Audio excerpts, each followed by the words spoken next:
What is the cause of the downward spiral? You could call it the downhill slide, the downhill spiral. It starts with a slide. And if we don't attend to it, it can become a downhill spiral, which is much more difficult to come back from. Think of a ball. If we drop a ball from 1 meter, the gravity will pull it down, it'll fall, and it'll hit the ground at a certain impact. But if we drop that ball from 100 meters, it comes down accelerating, and it gets to the point where the impact it hits the ground with can cause damage.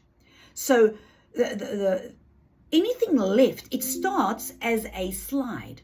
But if we don't attend to it, it becomes a spiral, and the damage becomes much greater, because when a ball falls, it's actually accelerating as it comes down. There's actually a formula for that, and you can work out the speed at which it hits the ground. And think even of a ball that you throw up a hill. If I throw a ball up a hill, I throw it and I let it go, it will roll up the hill, but it gets to a point, because I'm not pushing it all the time, I've let it go, and eventually it loses momentum, and it begins to do what?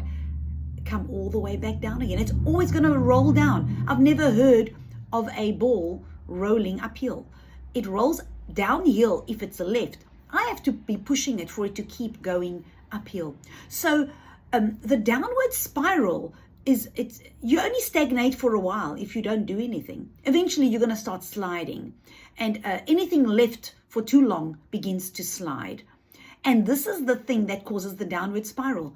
It's not wanting to do what you should be doing, or leaving things up to other people to do. Always saying, well, they can do it. Someone else can do it. I don't feel like doing it, or that's not my thing. And it's so easy to pass the buck and give the responsibility to someone else.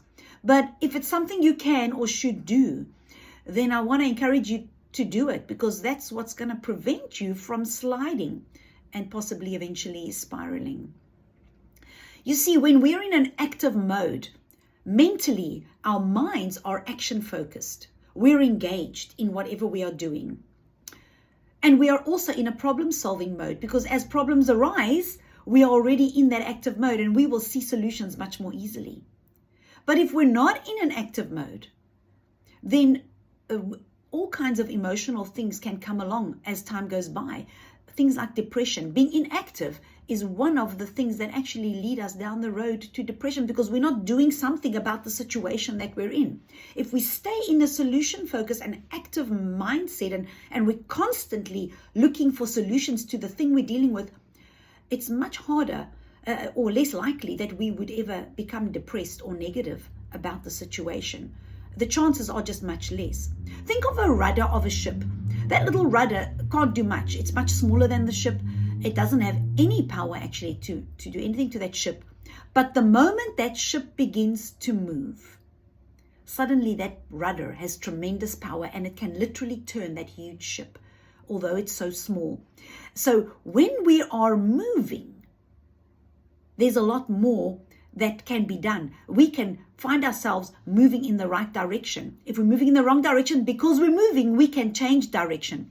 But if we're not active, then there's not much power available for us to get to the other side of whatever we are dealing with. So today, I want to say to you, stay in an active mode. Do what you should do. I'm not saying hurt yourself, go pick up something you shouldn't pick up. If it's in your hands to do it, if you're able, and you don't have another more important thing that you should be doing instead, then do it. Of course, if you've got much bigger important things to do, then give the job to someone else. That's a different scenario. This is where we delegate because we've got other bigger responsibilities. That's a right reason to give it to someone else.